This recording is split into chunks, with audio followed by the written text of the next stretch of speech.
Shankara Arambam Karot.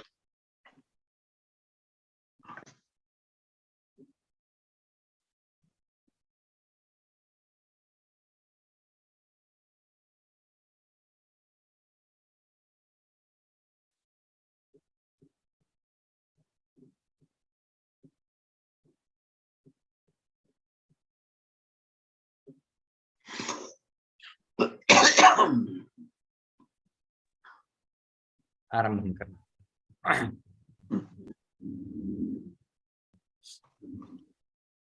गुरुरेव गतिर्गुरुमेव भजे गुरुणैव सहास्मि नमो गुरवे न गुरोः परमं शिशुरस्मि गुरोः मतिरस्ति गुरौ मम पाहि गुरो ब्रवीमि संस्कृतं वाचा ध्यायामि संस्कृतं हृदा पूर्वे सेवाञ्चकायेन वन्दे संस्कृतमातरं यो नरः संस्कृतव्योम्नि ख्यालयन् रमते मुदा संस्कृतिं चैव संस्कारं विन्दते नात्र संशयः।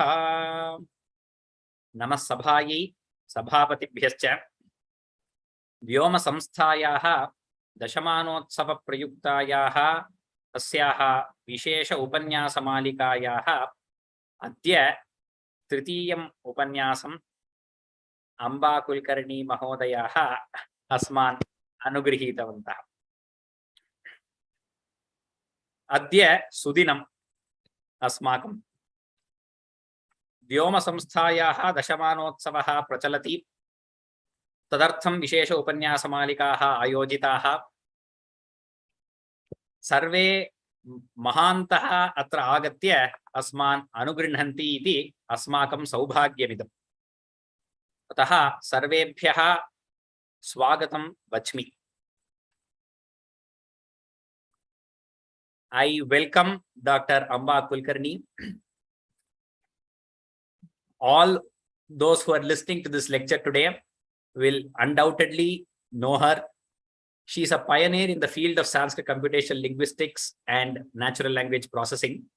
She has more than 3 decades of experience in this field. It's almost a field that she herself has begun in India and popularized all over. She has collaborated with scholars all around the globe regarding this. She has trained multiple students and with so many MPhils and PhDs who have come out and who have done tremendous work and contributed to this field. She herself had pursued BSc and MSc, even though she had an option to do both medicine and engineering in mathematics. And she was a topper in her university, in Shivaji University. And she got 91%, which was unheard of at that time. And then later, after marriage, with the conduciveness of her in-laws, she pursued her MTech at IIT Kanpur under Vineet Chaitanya and Rajiv Sanghal, who were her mentors all along. She is also the founder and HOD of the Sanskrit Computational Linguistics at University of Hyderabad. The department there has wonderful tools for Sanskrit, which is called, everything is put under the umbrella of called Samsadhani. They have various tools for analysis of Sandhi, Samasa, Namapada, Kriyapada, and wonderful tools that have been created over the past 2 decades. She was awarded the Vishishta Samskrita Sevavrati Samman by the Rashtriya Samskrit Samsthan in August of 2015. For anyone who enters such a field and is a pioneer, family always comes first, and her family has been remarkable and they have helped her a lot during her journey, starting from her young age. Her grandparents, her parents, and even her husband and her children have all been her inspiration at different times in different ways. So she is an inspiration to all of us, and she is somebody to look ahead and keep as an ideal so that we can follow in her footsteps. Today is a wonderful opportunity to be listening to her. in this such a beautiful occasion. So I welcome Dr. Amba Kulkarni to please bless us all and talk about research opportunities in the computational linguistics. Namaste, madam. We welcome you. Namaste. Namo Namah. Namaskara. Dhanyavadaha. So first of all, I should thank Vyoma Labs, or rather, I should first congratulate Vyoma Labs, who took a very bold decision some 10 years ago and started this institution where they combined the latest technology with the latest technology they used for teaching Sanskrit, and they have been innovative. You have been always innovative in teaching Sanskrit and taking it forward. So congratulations, Venkat Garu. And let me now, yes, namaste. Thank you. So, Thank you. yeah. Really, I'm happy. I remember the first day you, sometimes 10 years ago, you came to our department and we had the discussions, and you had even the presentation of what is your vision and all. So congratulations for completing 10 years. Purely your blessing, madam, I could say. Thank you. No, it's your hard work also. Thank you. Right. Okay. So, and of course, vision, not just hard work. So let me now share my screen and start.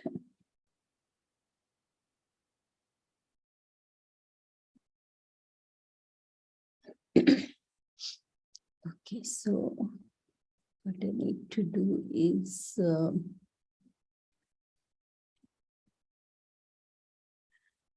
and maybe I can remove this. Can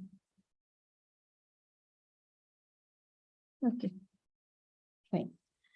So let me also tell that I will be speaking for about maybe 40-50 minutes, and then I would invite questions from you, because it is possible that you have some doubts or questions in your mind, or some expectations which I might not have covered in this presentation. So I would like to answer your questions, queries. So let me reserve at least, say, 30 minutes for question answer. Okay, so the topic, again, this topic is suggested by you, and I thought, okay, let me talk on this. Sanskrit Computational Linguistics, Opportunities for Research. Now, I will, the broad outline of my, is it possible to remove this? Okay, let me take it down. So my talk is, the broad outline of my talk is this. First, I will cover the subject, Vishaya, then the purpose. What is the purpose of this field? And then required qualifications, who is the adhikari? What qualifications are needed if you want to pursue this field? And then the current status of research, and what are the opportunities? So Vishaya Prayojana Adhikari, the Sambandha Chatushtya we have. I have not taken the Sambandha here. The three things I have taken, Vishaya, Prayojana, and Adhikari. Okay. So let me start with the topic which I am going to talk on is Sanskrit Computational Linguistics. Actually, this is a new technology, computational technology, which has emerged in the last few years. And if we look at the various technologies, right from the period of Adi Manava, let me say, we see that these technologies are actually extending the capabilities of various of our various organs. So for example, hammers, they extended our capability of hands.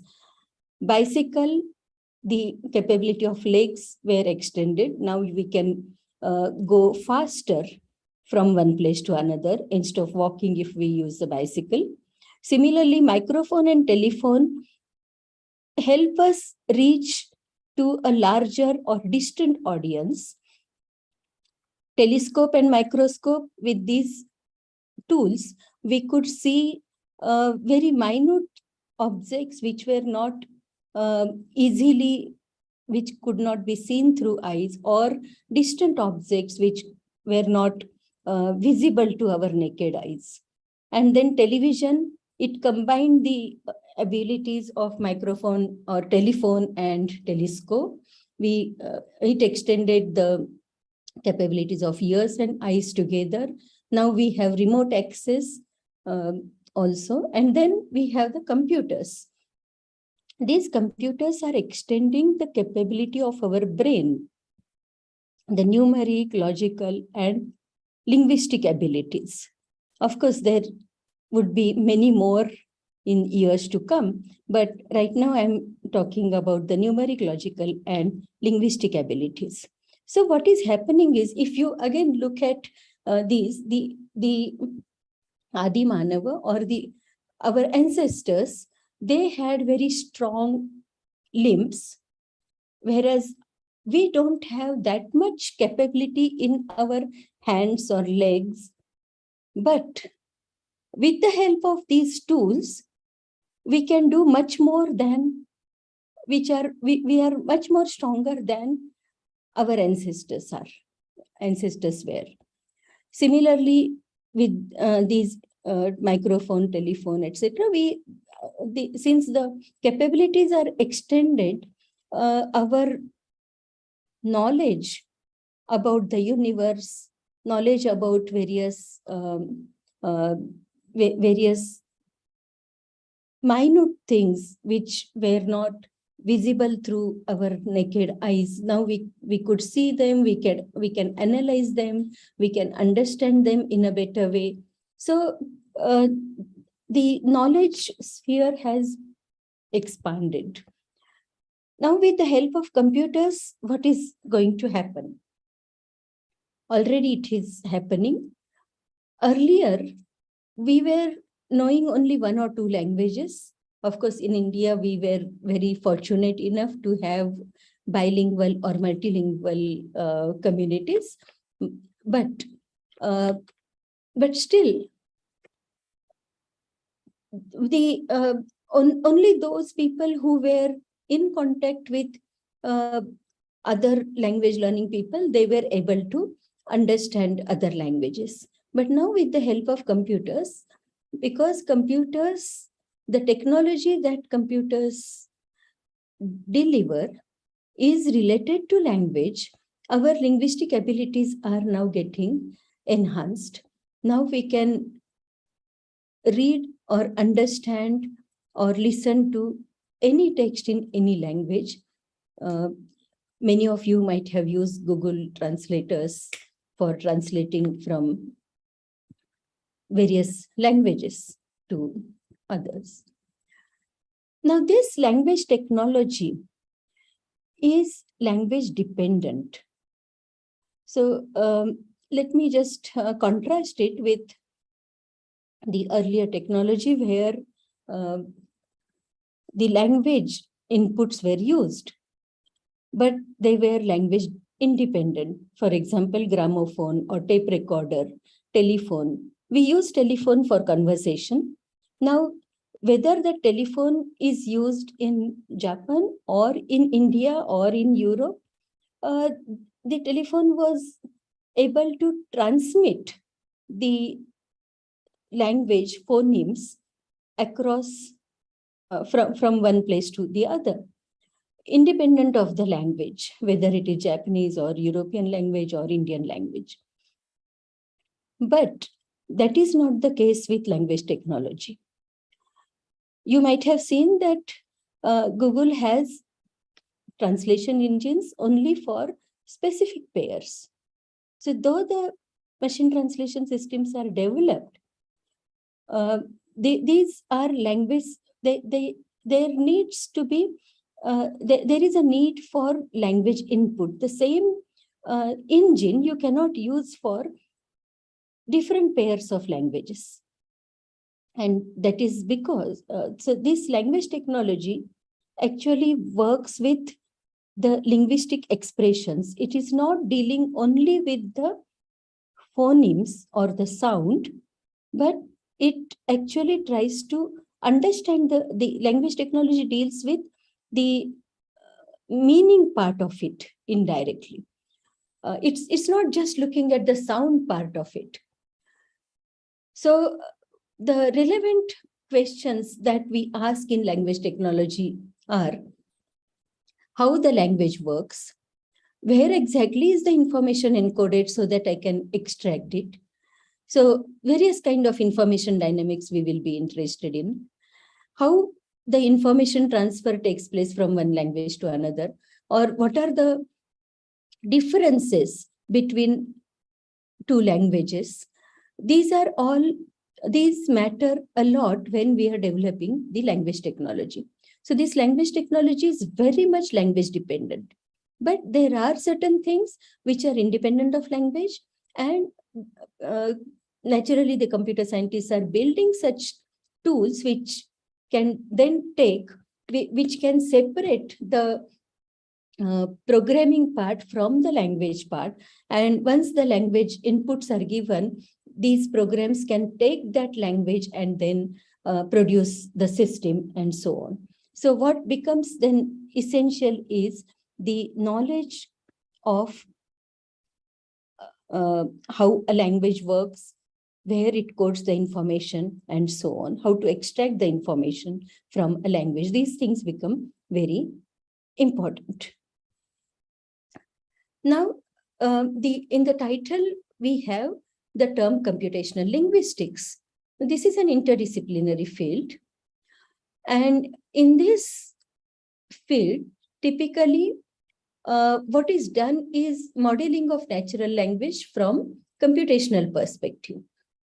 So they will be using the grammar or statistics or the knowledge base, which contains several things such as not just the dictionaries, but even the ontological information and how to do the inference and so on. So this computational linguistics is a branch of linguistics in which the techniques of computer science are applied to the analysis and synthesis of language and speech. Now, today, when I was introduced, two terms were used. One is natural language processing and computational linguistics. Actually, these two are pretty synonymous. In computational linguistics, there is an emphasis on linguistics, and in natural language processing, more emphasis is on engineering aspect. In fact, if we look at how these terms came into existence, when people discovered that computers are useful for language processing, the linguists were interested in using it. So the computational linguistics evolved.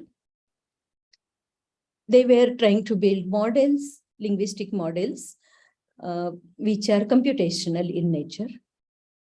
And at the same time, the engineers, the computer scientists, they were very much interested in developing applications where they were processing the language. So they gave the term natural language processing came into existence. But of course, at some point in time, these two, there is hardly now any difference between these two terms. Computational linguistics, as I said, it studies human language, language communication from computational perspective.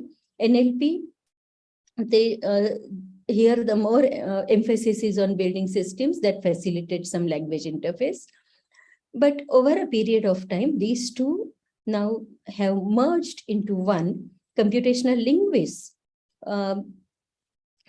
earlier computational linguists, they were not much familiar with the technology. They were not much familiar with the engineering aspect of it. But now the computational linguists are also as familiar with the engineering aspect as the computer scientists, and computer scientists are also knowledgeable about the linguistics. So this difference has now is faded away. Now let me come to the language part of it, because we have Sanskrit Computational Linguistics.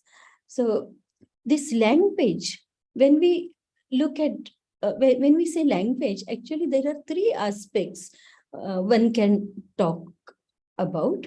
One is the script in which the language is written. For example, Sanskrit is written in several scripts, not only in just Devanagari, but it is written in Telugu, Marathi, Telugu or Punjabi or Kannada script, or even Grantha Lipi, which is an extension of Tamil script.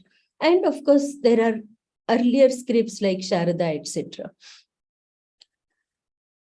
So script is one aspect of language. Given once you know the script, maybe sometimes you can guess what that language is, but it's not that always there is one-to-one mapping.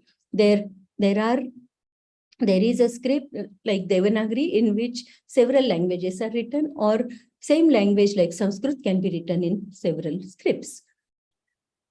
But nevertheless, the script processing becomes important. So when we say we are dealing with natural languages, then we need to deal with the scripts. Then we have the speech part of it. We need speech processing also. And the third aspect is the text, actual text itself, the content. And we need to deal with the content as well. So accordingly, different technologies were developed. So for example, some applications I'm writing here. For example, OCRs, these are the optical character recognizers. They are needed to deal with the script. So even we need to have handwritten recognition so that you can write and machine can read it and understand what is written. Then we need speech technology. So there are two kinds of technologies here again. One is the text to speech, where text is there and machine reads that text for us, like the announcements in railways or announcements in the airport, etc. And then we also need the other one. When we speak, the machine should be able to understand it. So I give the dictation and machine takes the dictation and converts my speech into a text. This is called automatic speech recognition, ASR. So these are two technologies which deal with the script and speech. Then we need several technologies for several tools for dealing with the text. Say, for example, spelling and grammar checker. We are writing something in Sanskrit and we want machine to understand, machine to correct the spellings or grammatical mistakes in it. We need search engines. Again, you may say that once a search engine is built, why can't it work for any language? The reason for that is different languages have different different morphologies. For example, Sanskrit is morphologically very rich, and therefore we cannot use the same search engine, or I would say this way: if we use the same search engine that is built for English for Sanskrit, it may not give the desired results. It may miss out on some of the forms.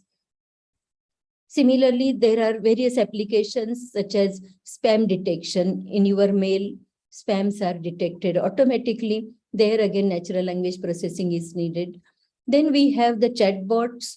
Many of you might have used these chat box where question answering system is there behind it. And then translators, of course, you must have used Google Translator, for example. And then this natural language processing is also used for finding and comparing product information. So for advertisement, etc. Even for advertisement, they do the sentiment analysis of the text. So everywhere here, the natural language processing tools are being used, or techniques are being used. Now, when it comes to Sanskrit, there are certain language-specific challenges. For example, in Sanskrit, in addition to text processing or optical character recognition, we need to access several manuscripts. So it's not just sufficient that we develop optical character recognizers for normal text, but even for manuscripts, we need to extend that technology. Now, you may say, what is the difference? The difference is the manuscript material, the medium is totally different, and that affects the visual part of it. And therefore, we need to use special techniques to improve upon the optical character recognizers. And not only that, once that OCR converts the manuscript images into text, we again would like to process those, and maybe we may be interested in doing word analysis or sentential analysis or translation of these. And we can also think of, and I remember once I met Professor Dipti Tripathi when she was head of this the manuscript mission, and she asked me, Ambaji, is it possible to develop a tool which will convert the Sharada Lipi manuscripts into Devanagari?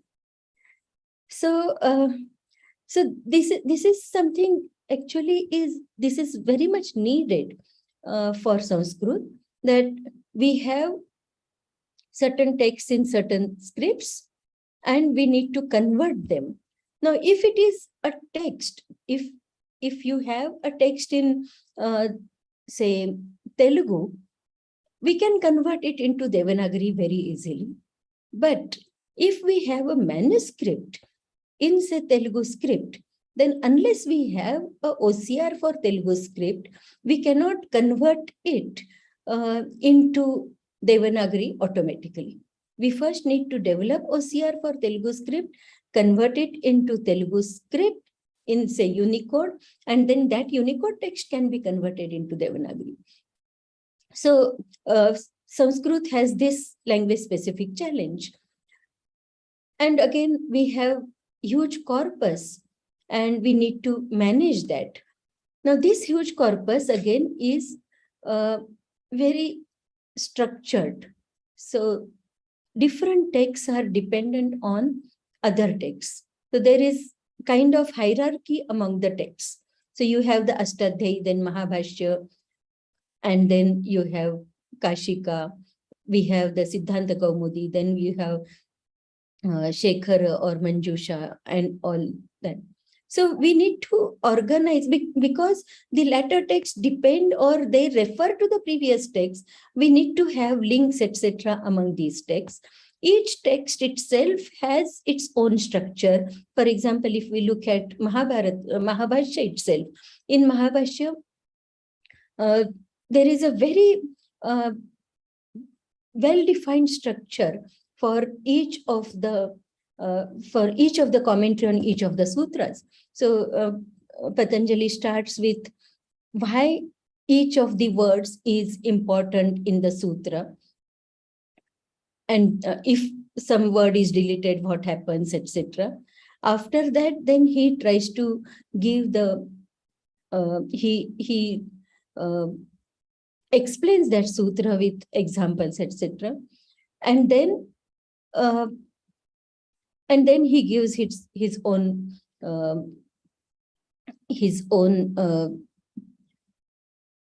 he raises his own questions and tries to answer them and so on.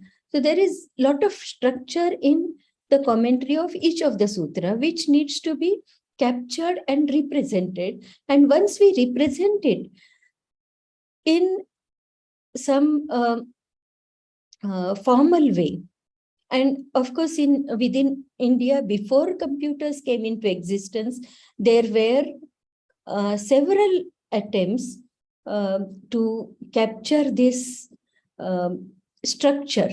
For example, Nirnay Sagar has published the commentary of Mahabhashya, where Nirnay Sagar has the editors have marked the text as this is Akshepa Bhashya, this is Samadhana Bhashya, and so on.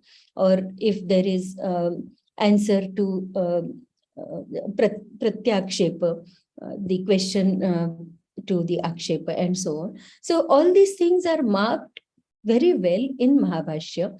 Similarly, we need to mark such information in various texts so that the structure of the text becomes available. And once that structure is available to us, we can then use it for various processing, etc., automatically. And then we also, in Sanskrit, we also have to deal with the influence of oral tradition on the writing. And we know that majority of texts are in verse form, and therefore we need a different kind of technology. It's not that we can just adopt the technology that is developed for English or other languages. We need to have our own contribution towards the development of these processing tools, taking into account the language-specific needs. So this Sanskrit Computational Linguistics deals with two things. One is use of Indian grammatical theories for computation. Okay, computational linguistics and Sanskrit. So this is Sanskrit for computational linguistics. And also computational linguistics for Sanskrit, where the NLP techniques are used to analyze the Sanskrit text. So there are works in both these directions. When we say Sanskrit computational linguistics, people are working in both these directions. There are people who are using various NLP techniques, machine learning algorithms, etc., to analyze and improve the analyzers for of Sanskrit texts. And there are groups who are interested in using the Indian grammatical theories. When I say Indian grammatical theories, I mean Vyakarana, Nyaya, and Mimamsa, and also the Sahitya and other things. Even Bharata's Natya Shastra, I will come to that. So all these, how they are useful for computation purpose. Now, as far as the current status of this field, Sanskrit Computational Linguistics is concerned, OCRs are there for Devanagari. For speech, hardly any noticeable work has been done. As far as the text processing is concerned, there is lot of work has happened in this field. We have the word analyzers, we have the sentential analyzers. Discourse analysis, people have started working on it. We have systems which do identify meters. Some work on Alankar identification has started, and there are some efforts towards the translators, automatic translation systems. So that was the Vishaya. Now let me come to the purpose. What is the prayojana of this new field? See, it's not necessary that a new technology is developed and we start using it automatically for our languages or for our purpose.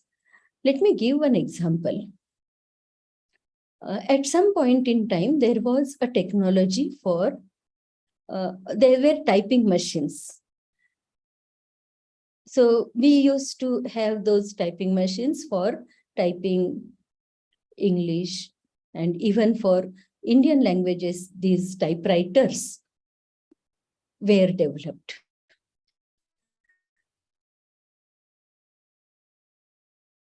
If we look at Japan, in Japan, they didn't have the typewriter. They didn't adopt the typewriter technology for Japanese. Instead, and in fact, it was not possible also for them because of the nature of their language. And instead of using typewriters, they developed a totally new technology, and we have the Xerox machines now.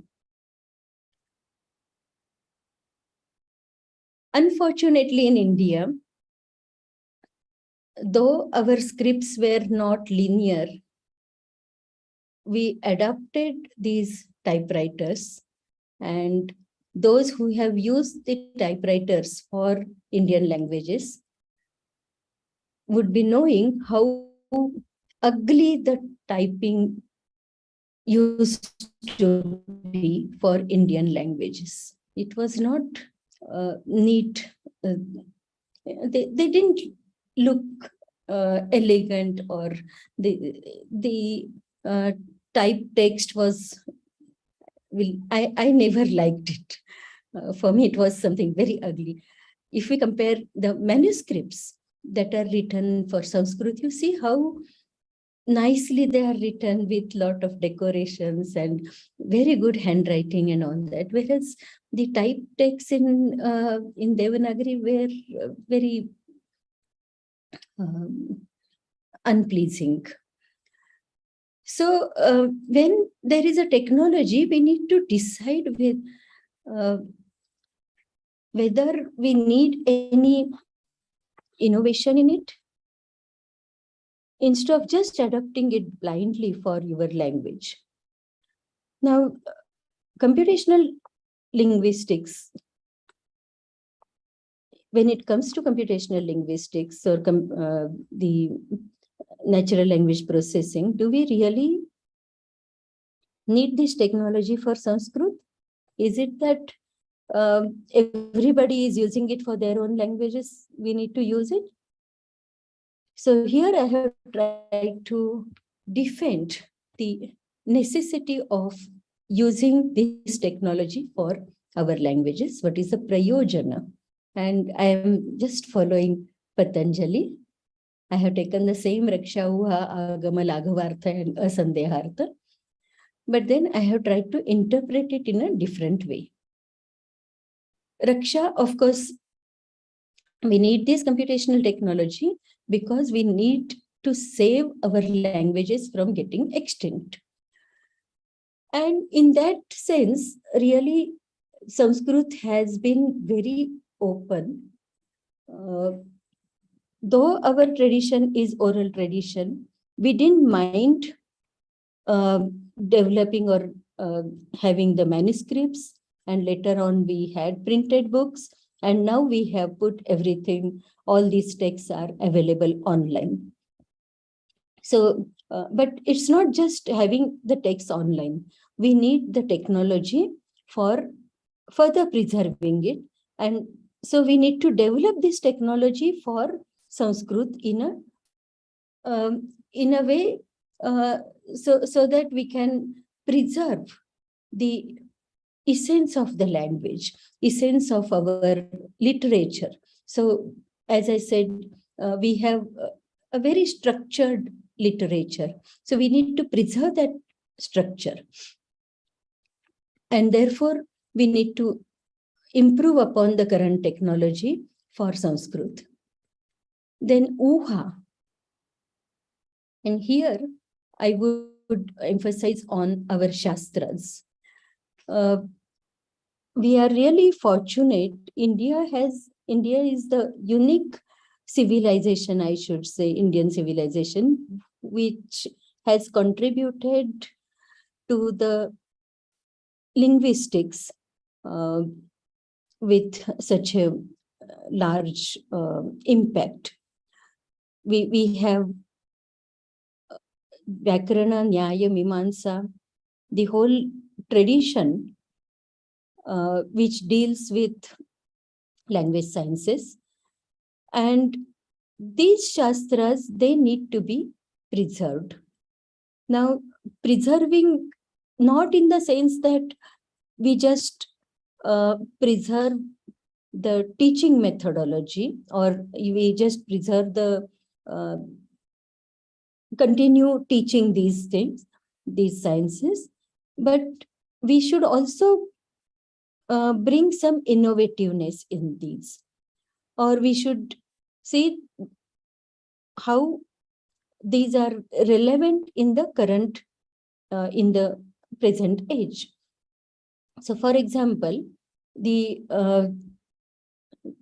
Vyakarana, Nyaya and Mimamsa provide us various principles or various concepts for analyzing languages. Though these theories are developed for Sanskrit, we see that these are the principles stated there, or the concepts that are used for language analysis are universal in nature.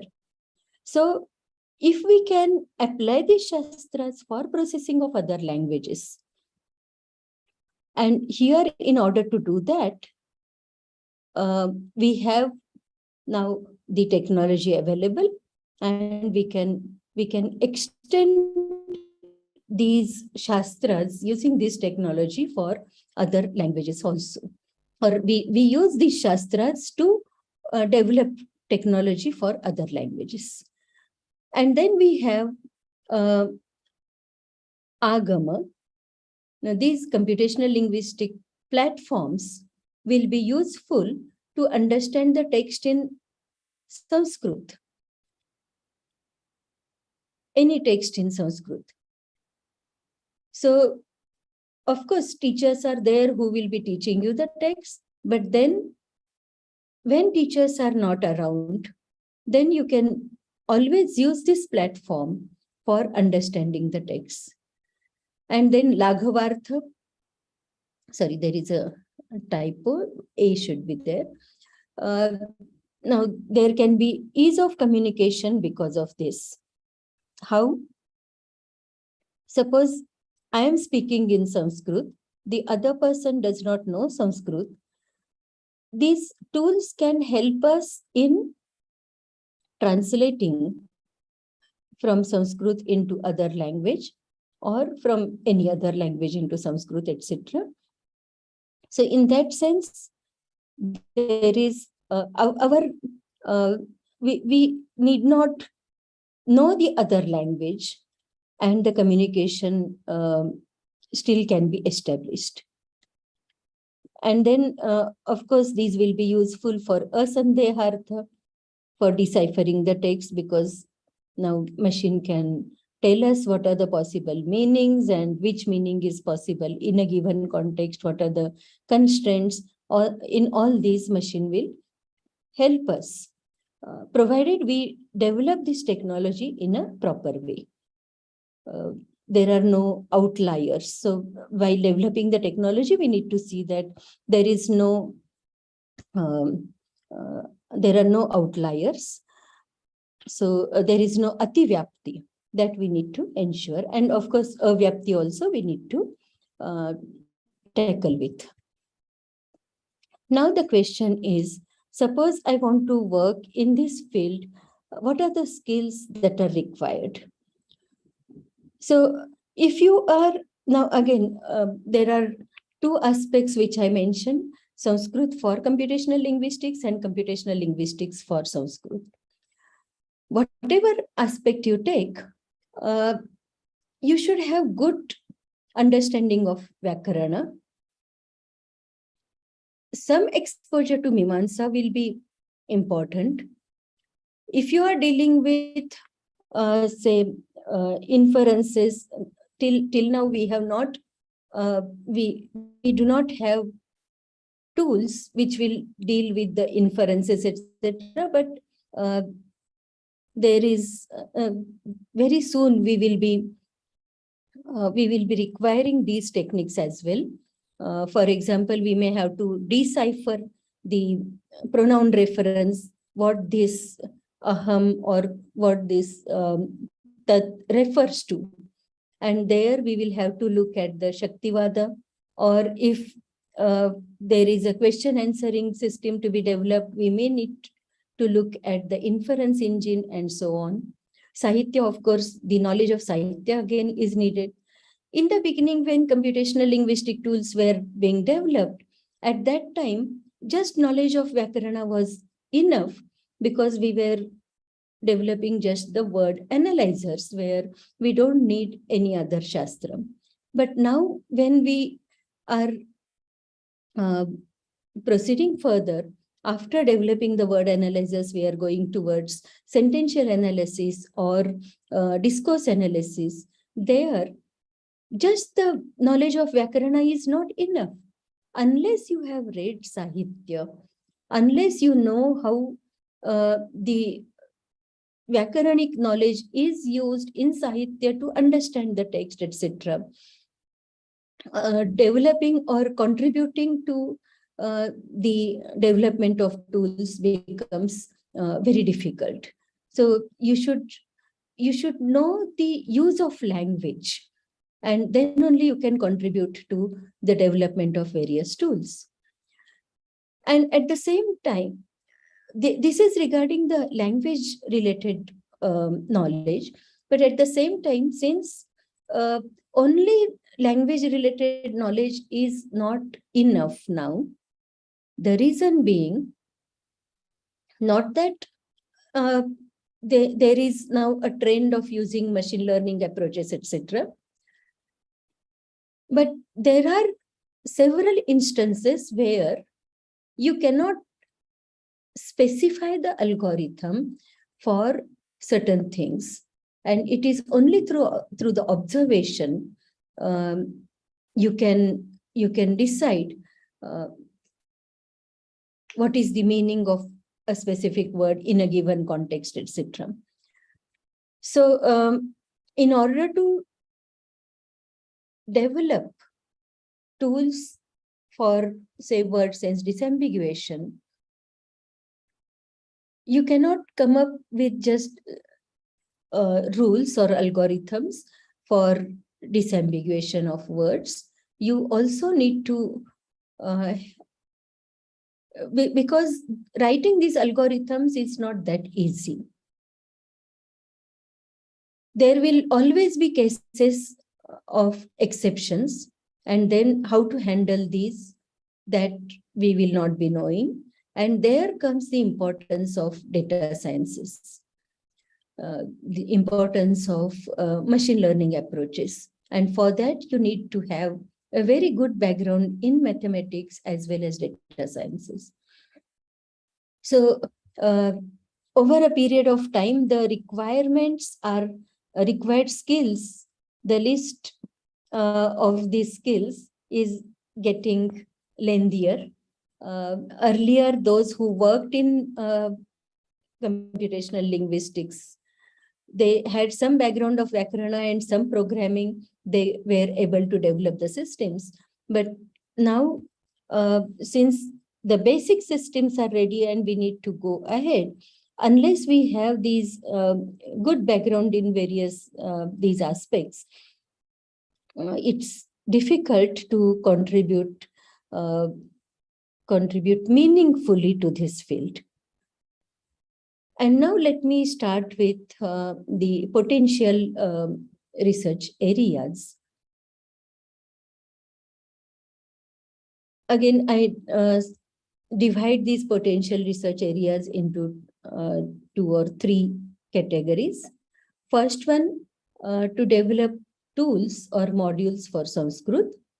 So as I said, we need to digitize manuscripts, and there we need to develop optical character recognizers for not only for Devanagari, which will work on manuscripts, but also for other scripts like Grantha Lipi, Sharada Lipi, and so on.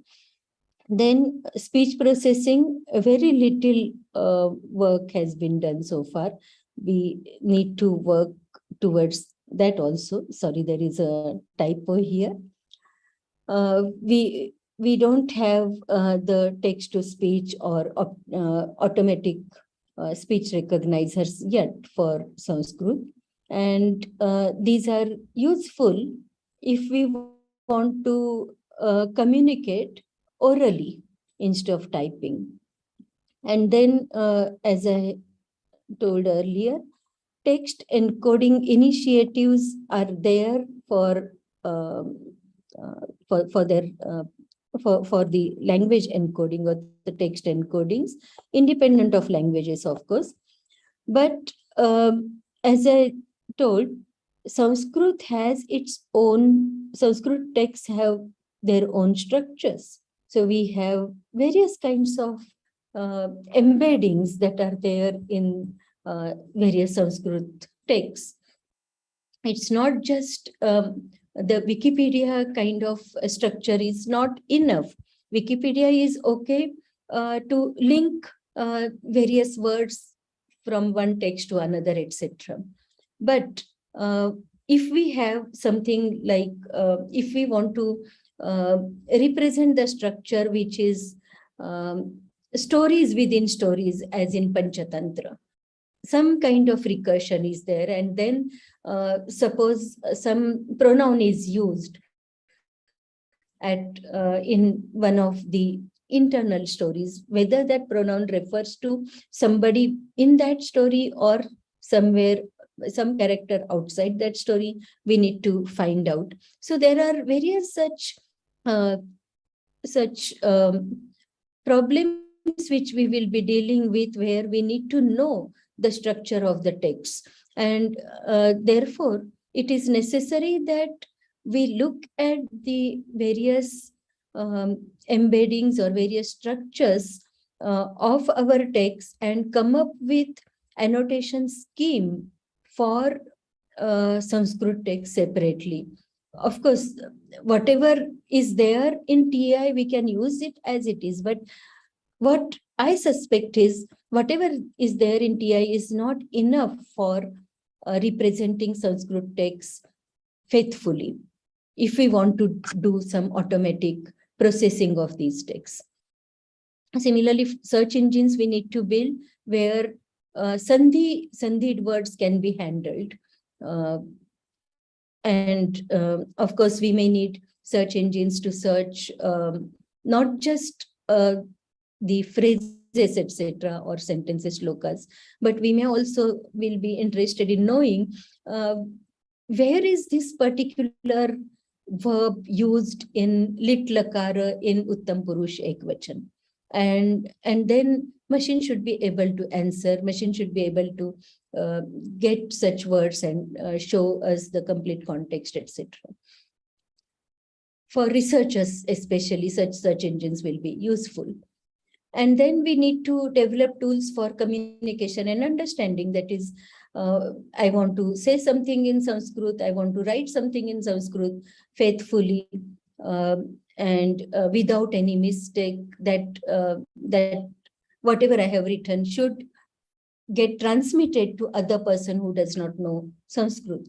So we need to develop such tools. These are not just the translation tools, but here we are trying to understand what the other person has said. The machine should not just translate it, but try to give more information about the text, more information in the sense, what are all possible ways I can interpret this text and so on. At the same time, if I don't know how to speak in Sanskrit, then machine should help me.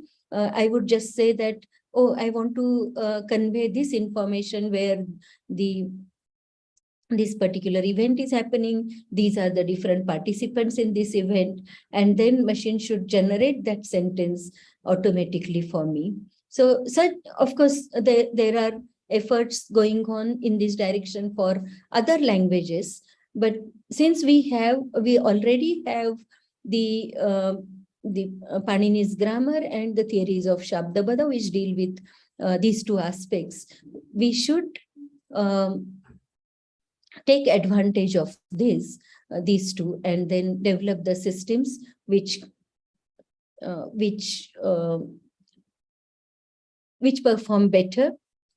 And at the same time, these theories, since we will be applying for developing such practical tools, if there is something lacking in these theories, the theories will get improved upon. So that is another important thing which we should keep in mind, that let me, instead of elaborating on it, let me give an example how the Navya technology, Navya came into existence.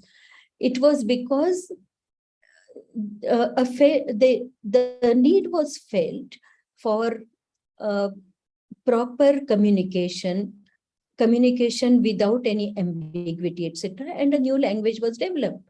Similarly, here we have already the grammar, Panini's grammar. We already have the Shabdabodha theories, but then can we, if we can use them directly for computational part, fine. If not, what kind of amendments are needed, or what kind of new transformations needed so that we can adopt them for technology? I will come to some of these aspects in a moment. Here is see, the previous one. Here we are developing these tools without referring to our, it's not necessary that we refer to our Indian theories and we develop this. We can develop these just by using or adopting the technology that is developed for other languages and so on. So here the emphasis is on developing the processing tools or modules for Sanskrit. And now there is an emphasis on showing the relevance of our tradition. I have coined the term Bhasha Shastra. All the Shastras that work with the languages like Vyakarana, Nyaya, Mimamsa, Sahitya, and so on.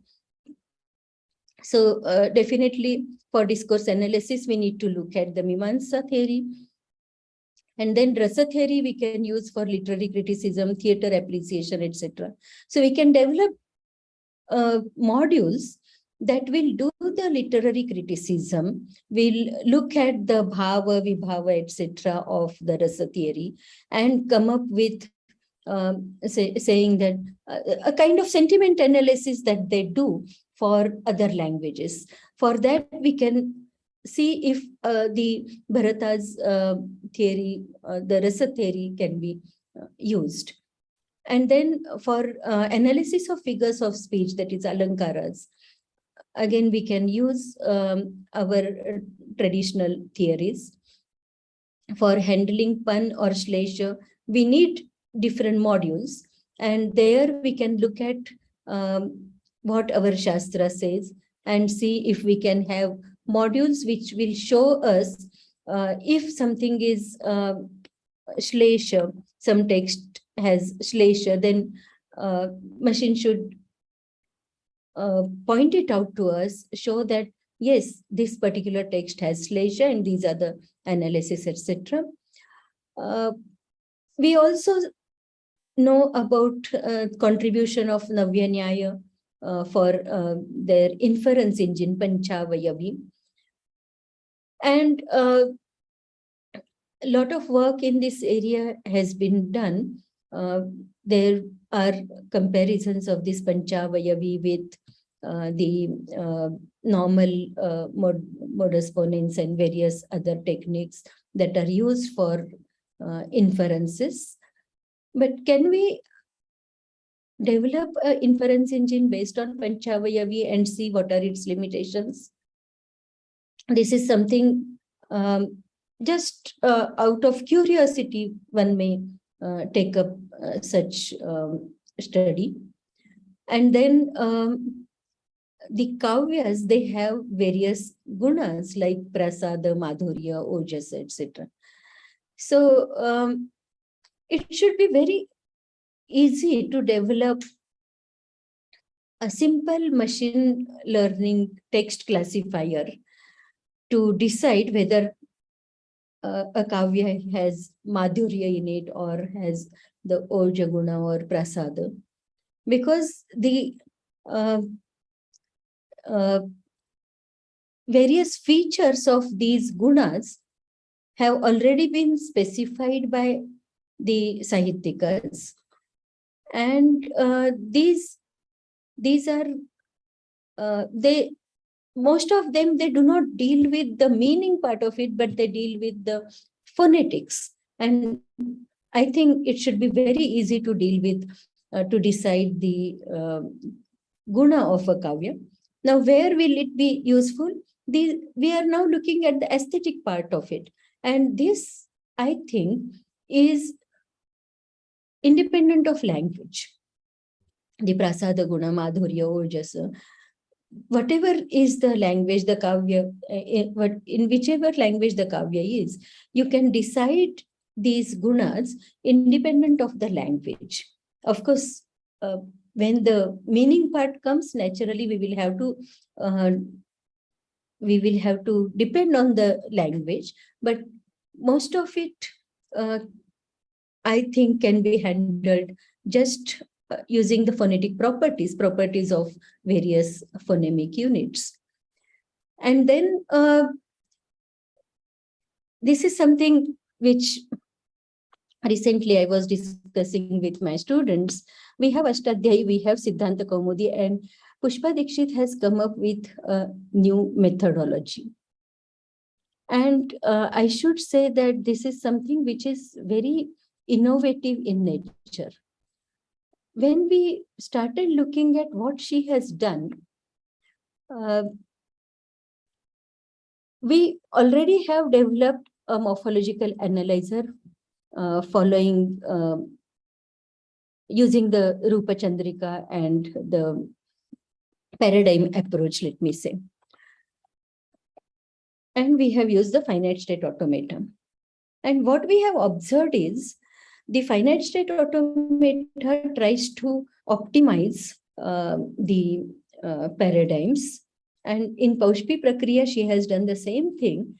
She used Ashtadhyayi model, but then she organized the sutras in such a way that for a human being, it is very easy to come up with the various kinds of optimization. So whether we follow Paushpi Prakriya or whether we follow Rupa Chandrika, we notice that from computational point of view, both gave the same output.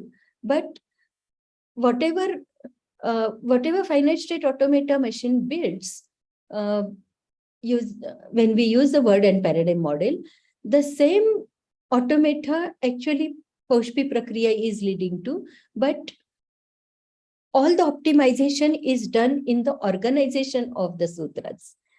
So, and I call it innovative because what she has observed is students find it difficult to go through Ashtadhyayi and understand all the Prakriya. Siddhanta Kaumudi has various drawbacks because the Ashtadhyayi order is deviated. And in Paushpi Prakriya, she has tried to maintain the Ashtadhyayi order, but then arranged the, she has understood how Panini has organized the sutras, the various functions that are there, and without disturbing them, she just tells us that, okay, this is the order in which the things are to be done, and it leads to the same automata. So I would say this is something, these are a few things which we need to look at from computational point of view, and we may come across something which leads to a better representation or better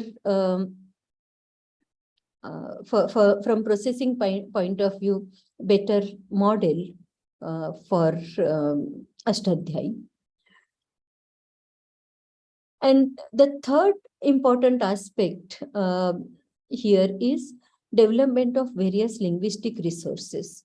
We need a lot of annotated data, we need aligned dictionaries, we need thesaurus and wordnet for Sanskrit, which are in digitized form, so that these can be used for developing these resources further.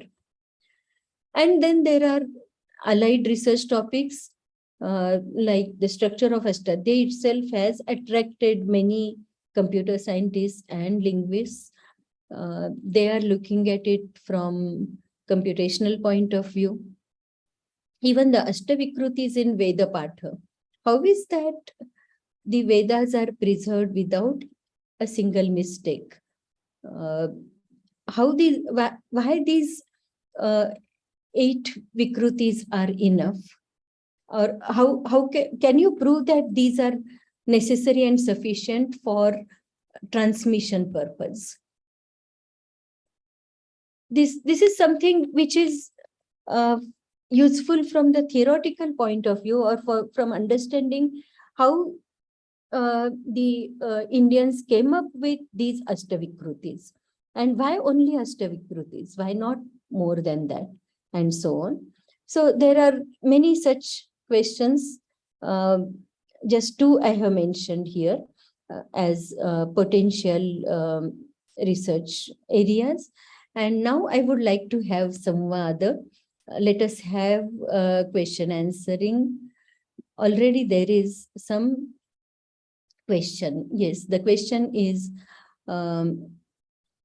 Lakshmi has asked a question. I understand that CDAC in India produce software for several Indian languages. What is the status of their work, both technically and commercially? Any idea? Well, for Indian languages, it's not just CDAC, but actually there is a consortium of institutes led by IIIT Hyderabad. Several institutes are involved in this, and they have developed various language technologies. There are, in fact, various consortia, not one consortium. One is for developing translation systems from one Indian language to another. Another consortium is for developing translation systems from English to Indian languages. There is one consortium which is working on optical character recognizers, OCRs, for Indian languages. Then there is another consortium working on the speech part of it for Indian languages, both TTS as well as ASR. And all these systems, they are at various stages of development. ASR, as I understand, is being used for the agricultural sector. Professor Hemamurthy from IIT Madras leads this project. Then for Indian language to Indian language translation systems, these systems are available online under the name of, I'm forgetting the name. They are available at IIIT Hyderabad website. And they must be also available with the Ministry of Information Technology, MIT. And English to Indian language systems are also there. CDAC is leading that effort of developing English to Indian language machine translation system. And that also should be available. These are not, I don't think these are available commercially. They are available in public domain, in the sense, I should say, they are available as web services. The code might not be available under open source, but the services are available for free. And for commercial purpose, if you want to use, then I think you can contact them and they will give you the systems. Then there is another question. Any major work done on compound word splitting or analysis? Okay, so for compound word splitting, you can go to Professor Gerard Hewitt's website. This is sanskrit.inria.fr. And you can give any text, sandhi text, and whether it is sandhi or samasa, it will split and show the analysis. Now for compound analysis, that is given a compound, how to understand that compound. By that I mean how to group the words together. So for example, if we have the compound tapasvadhyaya niratam, then whether to the sanskrit.inria.fr, this website, heritage website, will split these three words, tapasvadhyaya niratam, into three components, tapaha, svadhyaya, and niratam. But then whether how to get the meaning of it. So whether to group svadhyaya and niratam together or tapas and svadhyaya together. This is the constituency analysis. This needs to be done. And once this is done, then we also need to decide what type of compound it is. And if we know the type of the compound, then only we can get the meaning out of it, especially when we want to translate into another language. We need to know what type of compound it is. So for this, some initial work was done by my student, Dr. Anil Kumar. So his thesis is available online, but the system is not available. The reason being the system was not performing very well. Just 60 to 70% of the time it was giving correct results, but that was not enough. We need to improve upon it. And now the work is underway. It will take some time to have a better system.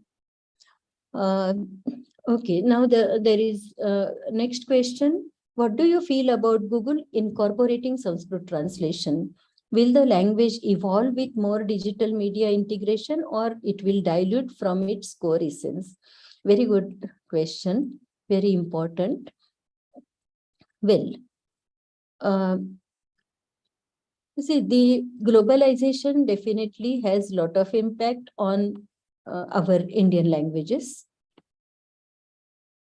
or in general languages everywhere in the world.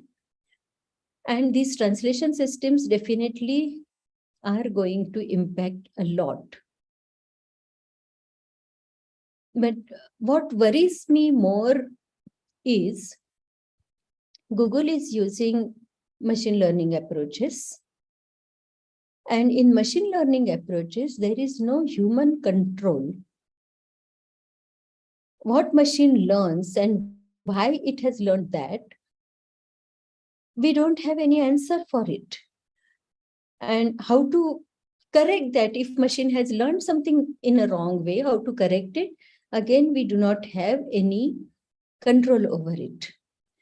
So from that point of view, machine learning approaches have, I think for Sanskrit, they are dangerous, because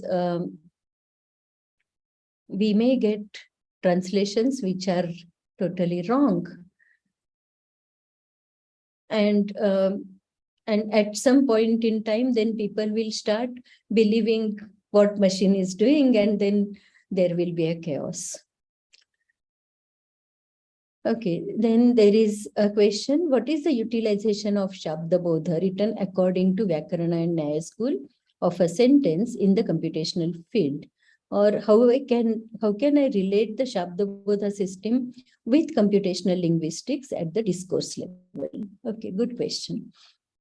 Well, the theories of Shabda Bodha have given us, they give us a methodology, or they tell us where exactly is the information and how that information coded in a language string leads to the meaning of that sentence.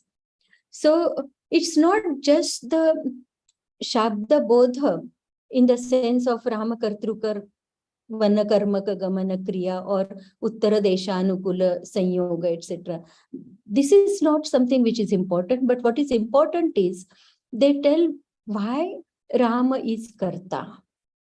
How do you get the Kartrutva in Rama? How do you get the Karmatva in Vana? And how the relations are how do you know that something is a Visheshana? So these Shabdabodha theories discuss these aspects which are more important for computational field, for developing the system. And these Shabdabodhas, they also deal with the discourse level analysis. So how do I know that, for example, if I take the Shaktivada, it discusses how do I know that referent of this tat is so and so. So they have given the Lakshana and examples to decide what are the referents. Just one example I have given. Similarly, in Mimamsa, there are various adhikaranas which tell us how to decide the meaning of certain words in certain context, etc. For example, one, I think Arunadhikarana Nyaya is there. So we know from these Nyayas whether something is to be considered as a Visheshana or not, on what basis we decide this. So these theories of Shabdabodha actually give us the reasoning and point us to the sources of information for deciding the meanings, etc., or for disambiguation, for deciding the relation, for deciding the structure, and so on. So from that point of view, these theories of Shabdabodha are very important. Now, I'm keep on hearing that Sanskrit very much helps in software or scientific research like in NASA. How exactly is this? Well, so let me start with this Briggs article, Rick Briggs article. He was a scientist at NASA, researcher at NASA, and he was working on AI. And at that time, he came across the theories of Shabdabodha, and then he wrote an article where he shows the similarity between, he highlights the similarity between the knowledge representation systems of AI and the way Shabdabodha is expressed. So this is what it is. So it's not the Sanskrit, but it's these theories of Shabdabodha which are important. Is there any work done on the relation and linguistic importance of tantric bijas in the field of computational linguistics? Well, I'm not aware of any such things. Or maybe I'm not into that field and therefore I don't know anything about it. Are there any rhetoric analysis tool for Sanskrit? As of now, there is no rhetorical analysis tool. Any application of RST to Sanskrit?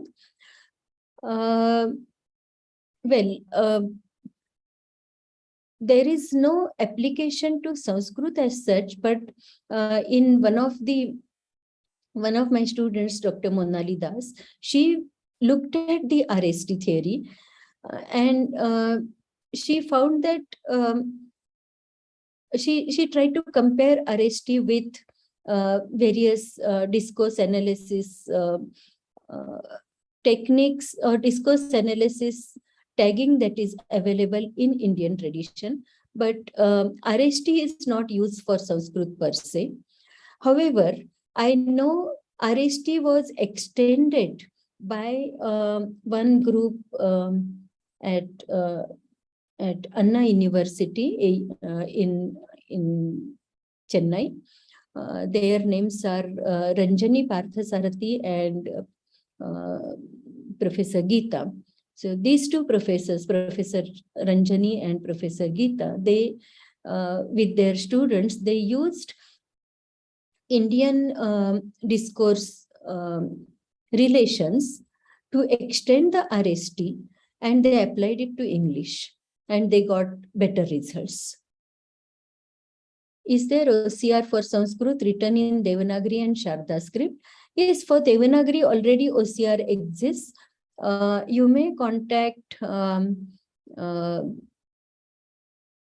IIT Bombay for this. In IIT Bombay, they were working on improvement of the OCR. Already we have OCRs for Devanagari in a public domain. One is developed by Dr. Oliver Helwig, and Google also has an OCR.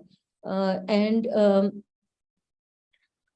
then there are some websites where you will find the OCRs where integration of various OCRs is done at the back end, and they produce better results.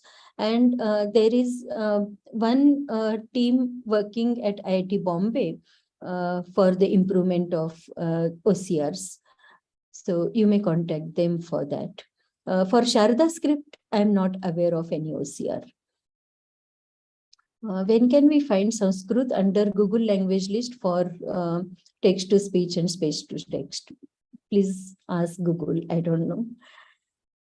If a student joins as a fresher to computational linguistics, will she or he could be able to learn with sincere interest under you, or is there any proper guidance to learn? For computational linguistics, now when you say a student joins as a fresher to computational linguistics, what is his or her background? Is it Sanskrit background, a Sanskrit student who joins for computational linguistics, or is it a computer science student joining for this? So depending on that, different kind of skill sets are needed. And there are various institutions. Of course, in our department, we have a MA course where in the second year, we have this specialization of computational linguistics in MA. Then at Tirupati, there is one course on Shabdabodha theories. Then there is another course which is run by Karnataka Sanskrit University at Bangalore. Also at JNU, there are courses on computational linguistics related to Sanskrit. And recently, I also heard that Central Sanskrit University is starting departments in natural language processing at various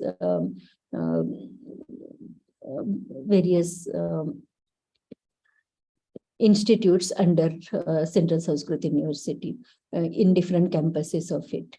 So, and of course, if you are interested and want to learn with me, you can join our MA course, provided you are a Sanskrit student. With so many required skills in Vyakaran, Mimamsa, Sahitya, etc., how to prepare oneself to enter the world of SCL? Well, see, nowadays this interdisciplinarity has become necessary. But then how much of Vyakarana, how much of Mimamsa, how much of Sahitya? Unfortunately, we still have not adapted ourselves or designed the syllabi for catering the needs of these SCL community. We need to redesign these courses so that, and one such effort was done by Professor Ramakrishnamacharyulu when he was at Tirupati, and he designed this course of Shabdabodha in Masters in Shabdabodha, where he included various things which are relevant for SCL, but unfortunately that didn't, now we do not have regular faculty there. But we need to develop new courses so that we prepare students for this field. Otherwise, if you say, I want to learn Vyakarana, in Vyakarana itself will take 10 years, Mimamsa will take another 10 years, Sahitya again another few years, and so on. So, and then at the same time, I am also demanding data sciences and other things. So we need to develop new curriculum where the relevant things are, the only relevant things are taught. Okay, then we have, are there any transformer-based language models built for Sanskrit from Indian research organizations? If yes, how is the tokenization performed? I don't know if there are any transformer-based language models. I would request you to contact Professor Pawan Goyal from IIT Kharagpur, who might be knowing about it. As a working professional who is skilled in NLP, are there any opportunities pursuing research in this field along with part-time work that you are aware of? Okay. Well, so if you want to work in Sanskrit, then you may have to join some research project groups. That is one possibility. But if you are interested in natural language processing for any language per se, in that field itself, you can get, there are several job opportunities. Okay. What are the basic skills required being a Sanskrit student to become your Shishya? Sincerity. That's it. And maybe you should have good passion for this. That's it. Yes, Venkat Garu, please. I have a lot of questions in this area. However, I will restrict to one or two, which are very relevant for the audience, for Vyoma audience and Vyoma teachers, etc. Okay. The first one is a simple question on the term digital humanities. Now, there is one more term which is used in the World Sanskrit Conference and other things. If you could highlight on that term. The second question is on how Sanskrit e-learning, which is what Vyoma is currently doing, how these tools can be used by a teacher for Sanskrit e-learning purposes straight away. See, we spend a lot of time in developing content which we are trying to teach to the students. So if there is a way to process the new text, I know you have your students and you have processed a lot of text already, to process new text directly into the engines that you have developed, so that of course with the training etc. on the tools, so that we can teach directly these texts. These are the first two questions. Okay, fine. So I will start with the second part first, Sanskrit e-learning.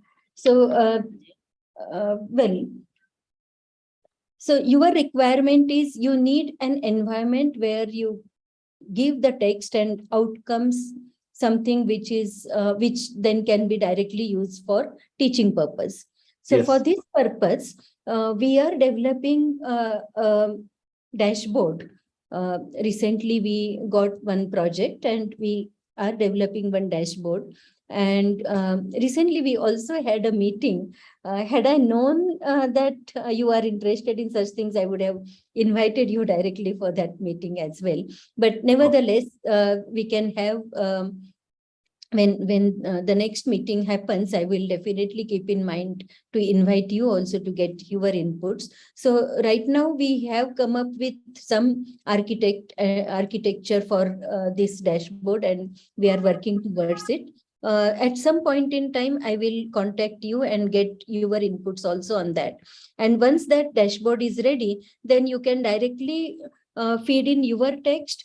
And of course, for developing these e-readers, whatever we have developed, some efforts are needed, but those efforts we are trying to reduce as much as possible with the help of machine. Only little editing will be needed and you will get the e-readers. So we are working towards it. Maybe in an year or so, such tools will be available, which you can use for developing the study material or teaching material for the students. Now, regarding the digital humanities, actually, there are various dimensions to digital humanities.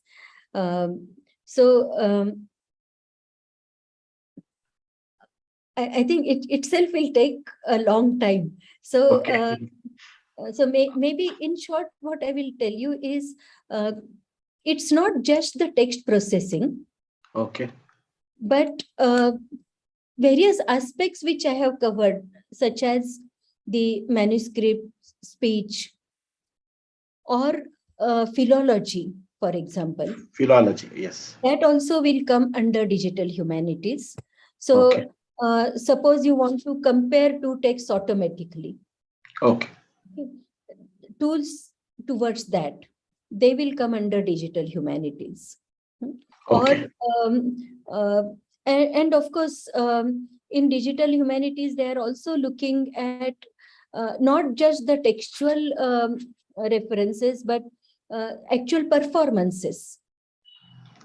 And they look at various performances and see how you can compare them automatically, say, for example. So suppose you have the performance of some drama, okay? 2 or 3 different performances are there. Can you compare them automatically? Okay, and yes. there the Bharata's Natya Shastra will be of use. Okay. So in digital humanities, it's anything that is related to humanities. Okay. Okay. But of course, we will have more discussions on it at some point in time later, because it itself will take a lot of time to explain it further. But in short, anything that is related to humanities using the computational techniques. Okay. Thank Various you. aspects of it. Yeah. Thank you, madam. One more thing for the audience. What are the futuristic skills required? While we have identified that the skills have evolved over a period of time to be successful in this area. Usually there are futuristic skills which are published by, say, management institutes for the other areas. Like somebody should be good in this so that you can improve for the next 10 years. This is the skill. Since you are a pioneer in this field, you are like the first person whom we think of when it comes to SCL and NLP in Sanskrit. What do you think the Sanskritists should, especially for the Sanskritists, because for the computer scientists, they will always be on the lookout and they will be for the Sanskritists, what is that they should have futuristic skills apart from the skills that you mentioned? Well, these itself are many, as I said, data science and this. But something which is very important for working in NLP is one should know how language works. So that intuition one needs to develop. And once that intuition is there, then acquiring these skills is something which is comparatively easy or comparatively mechanical, I would say. Okay. But this intuition that how a language works, And each language has different way of expressing, way of encoding, etc. So you need to understand that, and once you know that, and once you know this language is different from this language in these aspects, then you can think of how to handle it automatically. But very first thing is we should know how a language works, and this is what Panini has taught us. So we did not just look at the mechanical part of Panini. We should understand what Panini is teaching us with all these things. So we need to go little beyond the literary text. We need to go beyond what is the purpose, what Panini is doing, and can I use it for something else? Thank you, madam. Then this Dhvani theory in the Alankara Shastra. So that is also a futuristic area of research, right? To understand Dhvani is also one thing. Yeah, Dhvani is one. Even the cognitive science, they are looking at Bhartrhari's theories. Okay. So there are a lot of opportunities, but we need to see, first we need to understand what are the problem areas and where our Shastras can help. So we should also know what is said in our Shastras. So a kind of bird's eye view to all the students is more important than going deep into the text first. Okay. So once they have the bird's eye view of various Shastras, then maybe they can select and choose one of these and then go deep in one of these Shastras further. Excellent, man. On the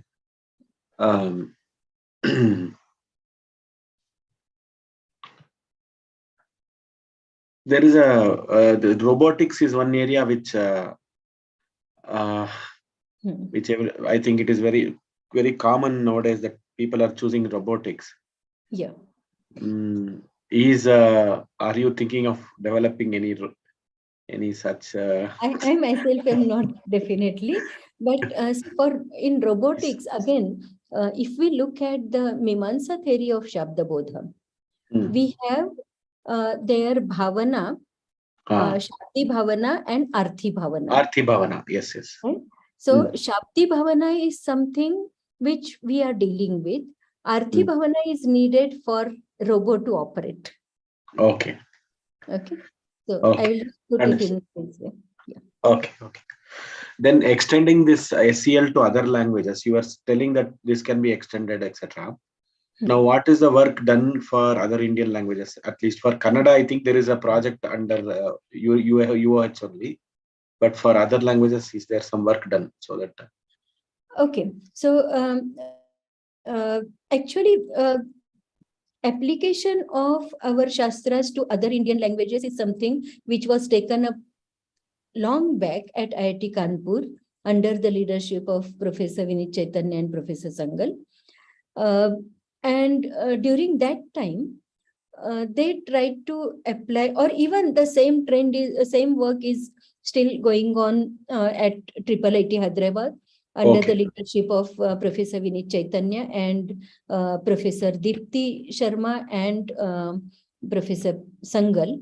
So just let me mention some of the things that they have done. One is they have come up with guidelines for annotation of Karaka annotation of Indian language texts. So suppose we need to extend Karaka theory to Indian languages. So how to mark the various Karakas to which level and what are the differences between Sanskrit and these languages. So they extended some of these notions and added some new relations, etc. So they have come up with guidelines for annotation of corpus. They call it Anacora. This is one important contribution. And of course, they are looking at these Indian theories, the concepts such as Pravrutti Nimitta, and of course the Karaka theory they have been using for processing Indian languages. Now what is needed actually is though these annotation guidelines are there, we do not have good amount of annotated data for Indian languages following these guidelines. So suppose, for example, for Kannada, I want to know whether these annotation guidelines are enough or not, sufficient or not. I need to actually annotate some Kannada text and see whether this is enough. So what is needed is we should take some Kannada text and try to analyze it following the Karaka theory. That which one is the karta, which is karma, what is the visheshana here, what is the kriya visheshana, and there might be some other relations needed, how to handle them. So all this work is to be done for modern Indian languages. We did some work with KSU and Yes. your University of Hyderabad. Professor Murthy, I think, was involved. Yeah. With PS College, we did some work on. Especially, we started with Karaka only. Okay, good. So we were asked to compare sentences from Sanskrit and Kannada using Karaka theory, and we did a workshop doing that and all those things. Good. So with Telugu, is some work going on, or some other languages? Yeah, for Telugu also similar work.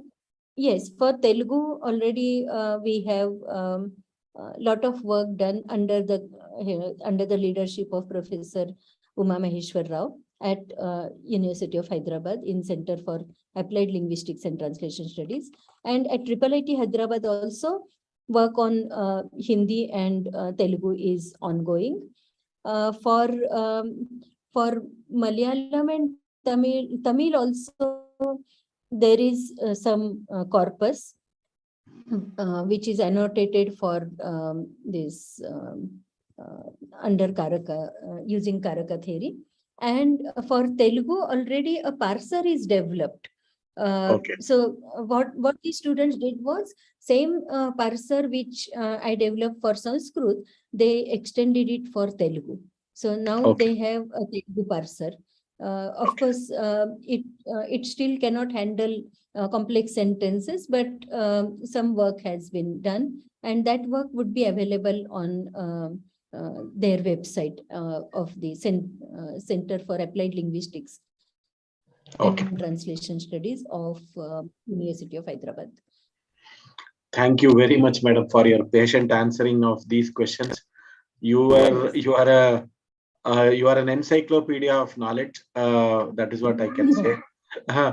So you also know the current trends and where work is happening, and because you're a part of the research, and that is why we thought that for the youngsters who want to come up in this area, we wanted your lecture to be an eye-opener, so that some people still are thinking whether there is a job opportunity, whether I will be able to survive in this field.